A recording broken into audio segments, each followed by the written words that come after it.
Assalamualaikum warahmatullahi wabarakatuh. Halo sahabat penyiaran yang pastinya kembali lagi di ruang siar KPI Aceh.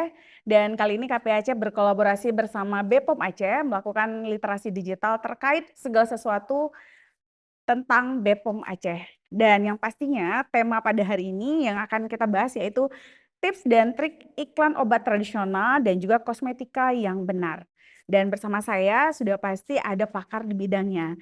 Selamat datang kepada Ibu Dr. Evianti, apoteker MSI. Apa kabar Ibu? Baik, Alhamdulillah ya, terima kasih sudah datang di ruang siar KPI Aceh. Dan juga kepada Ibu Hasnidar, STMT. Apa kabar Ibu? alhamdulillah dan sehat. Alhamdulillah. Dan yang pastinya kita hari ini membahas terkait seputar tips dan trik iklan obat tradisional dan juga kosmetika yang benar ya. Berarti Ibu Evi, iklan obat tradisional tersebut sebenarnya memang ada perlu pengawasan ya dari BPOM Aceh. Silakan Ibu. Oh iya, baik. Terima kasih, Kak Mm-mm. Uci. Iklan itu memang sesuatu yang sifatnya eh, bisa membuat masyarakat berpikiran positif dan negatif Iya. hasilnya. Eh, Dalam hal ini, Balai Besar POM Banda Aceh melakukan pengawasan terhadap iklan karena ada hal-hal yang apa namanya itu eh, bersifat menyesatkan. Hal tersebut bisa terjadi pada 3 tahap. Oke. Tahap pembuatan iklan itu Iya. sendiri, di mana iklan tersebut harus mendapat persetujuan dari Badan POM RI. Mm-mm.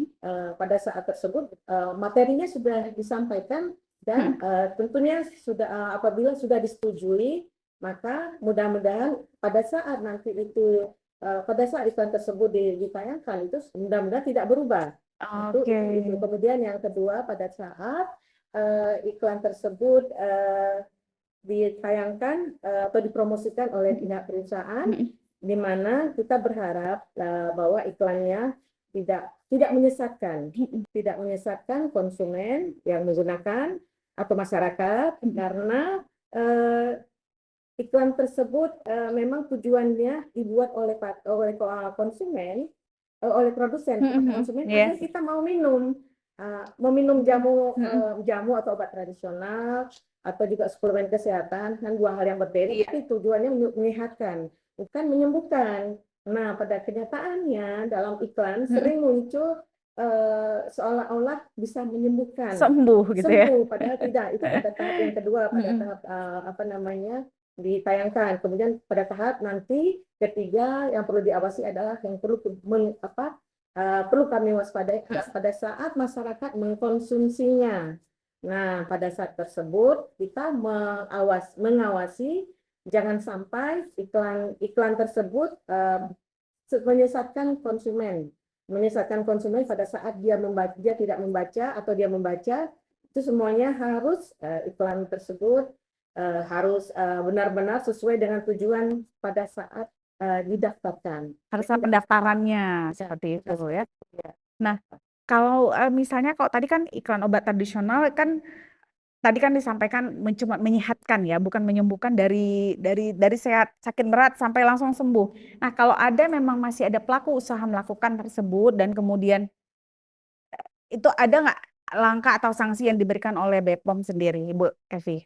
Oh, iya baik. Kalau untuk apabila terjadi pelanggaran, Seandainya nih, adanya ya, pelanggaran, ya, karena sudah pasti memang tujuannya kan ada yang nakal-nakal lah pelaku itu usahanya ya. kan produknya ingin dibeli ya, agar Iya. ingin dibeli. Mm-mm.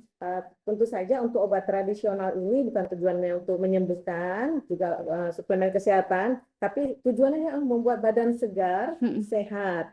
Jadi apabila ada iklan yang mengarah kepada misalnya mengobati sakit jantung, Mm-mm. mengobati sakit diabetes, itu Mm-mm. memang banyak terjadi ya. Sudah kita pantau. Nah, yang dilakukan, tindakan yang diambil oleh BPOM adalah pertama sekali memberi peringatan, Mm-mm. kemudian apabila itu tidak diindahkan, maka akan bisa sampai penutupan. Oke. Itu tindakan Sebenarnya sanksinya berat ya kalau sanksinya nggak bisa berat. main-main ya Bu ya. Benar, Kak Putri. Nah, kalau tadi kan kita obat tradisional. Nah, Ibu Asnidar nih, kalau Ibu Asnidar sendiri bagaimana sih sebenarnya kriteria dan persyaratan nih pada iklan kosmetik ini? Iklan kosmetik banyak sekali menjamur ya di tayangan-tayangan televisi itu, radio pun banyak sekali. Bagaimana nih Bu? Tolong Bu dijelaskan pada kita. Baik, Mbak Putri. Jadi kalau iklan kosmetik itu yang dia harus memenuhi kriteria-kriteria, yaitu dia harus objektif. Ya. Di mana informasi yang diberikan sesuai dengan kenyataan, Mm-mm. tidak menyimpang dari sifat keamanan, kemanfaatan, dan penggunaan kosmetik. Oh, oke. Tidak menyesatkan. Informasinya harus jujur, akurat, dan bertanggung jawab. Jadi segala informasi yang diberikan itu harus benar-benar bermanfaat untuk masyarakat yang melihat iklan tersebut. Mm-mm. Tidak menyatakan seolah sebagai obat, karena kosmetik itu bukan obat. Kosmetik adalah untuk pemakaian luar, bukan untuk pemakaian dalam. Gitu Itu ya. mungkin salah diartikan. Kadang-kadang minum minum vitamin apa gitu bisa Glowing ya gitu ya. itu bukan tidak termasuk ke situ. Iya, iya. Terus iklan juga harus menggunakan bahasa Indonesia. Kecuali seandainya dalam penggunaan bahasa asing atau bahasa daerah atau istilah lainnya, jika telah diketahui secara umum, baik ada secara umum dan baik ada penandaan, maka itu bisa digunakan. Oh, seperti itu ya. Nah, biasanya di tempat publikasi iklan kosmetik itu gimana Bu? Tempatnya atau gimana tuh Bu? Untuk iklan kosmetik, untuk publikasinya itu dapat dilakukan di mana saja, baik di media, tempat yang bersifat umum, ataupun di ruang terbuka, ataupun di katakanlah kalau di ruang terbuka itu kan ada seperti di sepanjang jalan, Iya, di baliho-baliho gitu ya. Mm-mm. atau di ruang umum.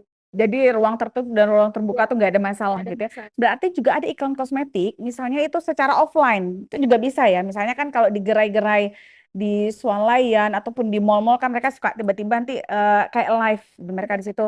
Ini ada ini, ayo ibu-ibu dicoba. Itu bisa juga gitu ya. Bisa. Berarti di mana saja Sesuai dan dengan ketentuan. Bisa. tapi sesuai dengan apa jenis produk tersebut yang didaftarkan tersebut gitu ya Bu ya. Jadi sifatnya itu ada bersifat umum dan bersifat khusus. Kalau itu mungkin bersifat khusus. Jadi kalau mungkin bisa dilihat saja sesuai dengan ketentuan lah untuk iklannya. Oh, oke. Nah, kalau Ibu Evi, bagaimana nih sebenarnya tips dan trik untuk iklan obat tradisional dan SK yang benar apa namanya iklan kosmetik tuh berarti ya SK ya, berarti gitu ya. Oh, suplemen kesehatan. Oke, obat tradisional, OT dan suplemen kesehatan. Oke, gimana Ibu Evi? Ya, tentu saja konsumen harus pintar, harus dicerdaskan. Ini salah satunya melalui media ini ya, media yang kita sedang ada, yang kita sampaikan bahwa masyarakat memang harus benar-benar berdaya di dalam dia memilih, terutama kalau obat tradisional dan suplemen kesehatan memang banyak beredar. Yang pertama adalah bahwa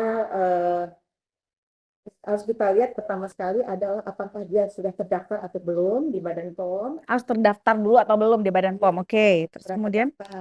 Nah, kemudian yang kedua kita bisa melihat kelengkapannya, apakah di situ sudah tercantum apa namanya efek sampingnya, karena itu penting untuk diketahui oleh masyarakat karena itu obat yang diminum. Iya. Obat tradisional ada. Biasanya obat-obat resep dokter tuh ada tulisannya efek samping gitu ya. Kalau dokter, obat dokter, Obat resep. ada, Nah, obat tradisional juga ada gitu ya, Bu ya? ada, iya, Bu. Oke. Setelah kita melihat tadi sudah terdaftar, lalu juga kita harus melihat efek sampingnya, lalu kemudian kita harus juga cerdas untuk melihat apakah iklan ini berlebihan atau tidak. Oke. Yang penting yang pertama sekali itu obat tradisional bukan untuk menyembuhkan, tapi adalah untuk menyehatkan, karena dia untuk meningkatkan imunitas tubuh. Oke. Kemudian kita juga tidak boleh percaya pada iklan yang memang disampaikan oleh tenaga medis misalnya, karena itu memang tidak diperbolehkan. Kemudian juga yang diiklankan anak-anak itu tidak boleh juga, karena itu adalah golongan-golongan yang memang tidak diperbolehkan di dalam iklan.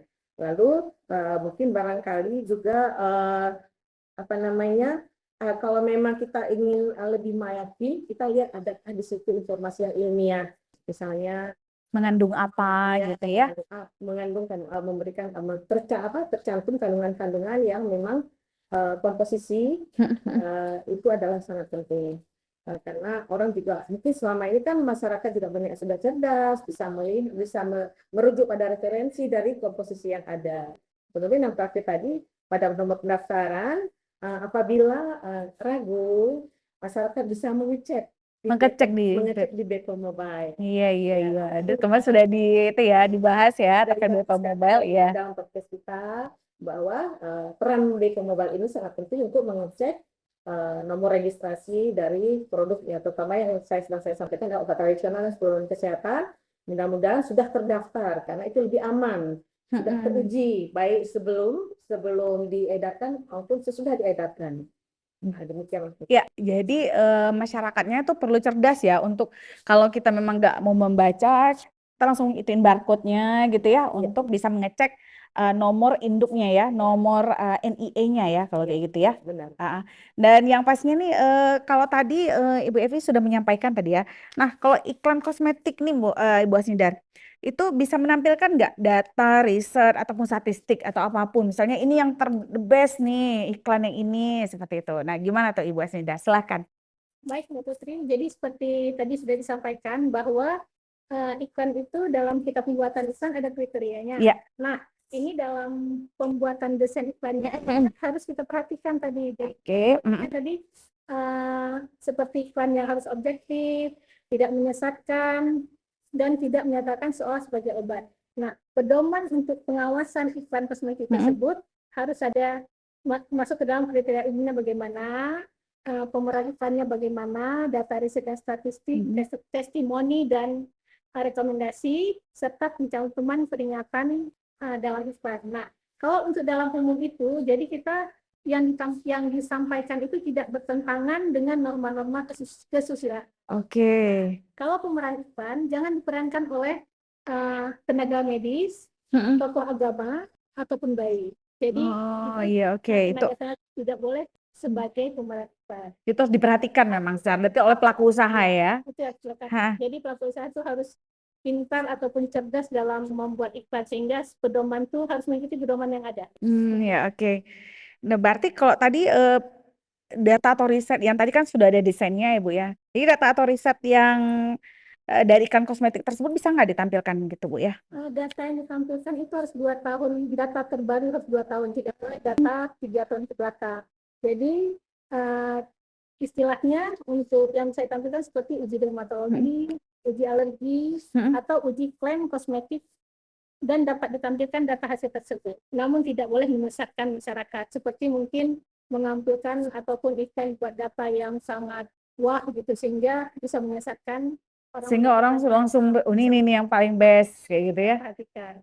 Dan datanya juga harus data terbaru, tidak boleh lebih dari 2 tahun. Nah, kalau misalnya memang ada Bu, seperti tadi juga Bu Evi tadi kan memang ada penjatuhan sanksi ya sebenarnya ya untuk pelaku usaha bisa ditutup izin usaha tersebut jika terlalu berlebihan dan ataupun tidak sesuai dengan hal yang didaftarkan atau menyesatkan tanda kutip. Nah, bagaimana dengan iklan kosmetik? Seperti itu juga nggak Bu kalau dalam pengawasan BPOM? Sama seperti jadi dalam hal pengawasan iklan itu hampir sama antara iklan obat tradisional dan iklan kosmetik. Seandainya ada iklan-iklan yang tidak memenuhi ketentuan, nanti mungkin izin beriklannya akan dicabut. Iya. Sementara nanti mereka harus memperbaiki. Jadi hampir sama. Oke. Nah, bagus sekali ya kalau tadi kita dengar ya sahabat penyiaran, dan yang pastinya sebelum kita tutup untuk segmen terkait tips dan trik obat tradisional dan suplemen kesehatan serta tips trik iklan kosmetika yang benar, mungkin ada closing statement nih dari Bu Evi nih kepada sahabat penyiaran. Silakan Ibu. Iya, terima kasih Kak Putri.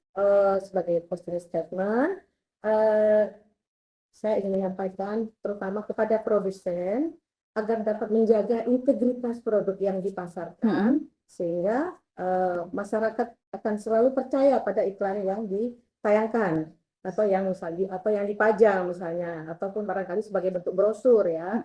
Jadi harus dijaga integritasnya agar masyarakat tetap percaya, dan kepada konsumen harus benar-benar bisa menilai produk yang dibeli tersebut, obat tradisional dan suplemen kesehatan itu benar-benar sudah terdaftar dan kemudian terdaftar berarti memiliki izin edar dan kemudian juga dengan apa namanya isi informasi yang disampaikan pada iklan tersebut benar-benar perlu juga dikaji apakah benar bombastis atau tidak, karena memang pasti obat tradisional dan suplemen kesehatan gunanya adalah untuk Menyehatkan, gitu. untuk menyembuhkan, itu kuncinya. Gitu ya, menyehatkan bukan untuk menyembuhkan. Jadi untuk pencegahannya sebenarnya ya, lebih kepada itu ya.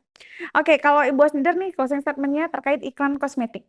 Baik, Mbak Putri. Mm-mm. Jadi untuk tips dan iklan kosmetik, jadi itu kepada pelaku usaha kita himbau agar benar-benar mematuhi pedoman teknik penguasaan iklan yang seperti disampaikan tadi, sehingga masyarakat juga harus lebih cerdas dalam memilih ataupun melihat iklan. Jangan terpengaruh dengan iklan yang terlalu wah, sehingga ternyata penggunaannya tidak sesuai dengan ketentuan. Dan yang perlu kita ketahui bahwa iklan kosmetik yang disajikan itu dan adalah sesuatu yang bermanfaat untuk kita.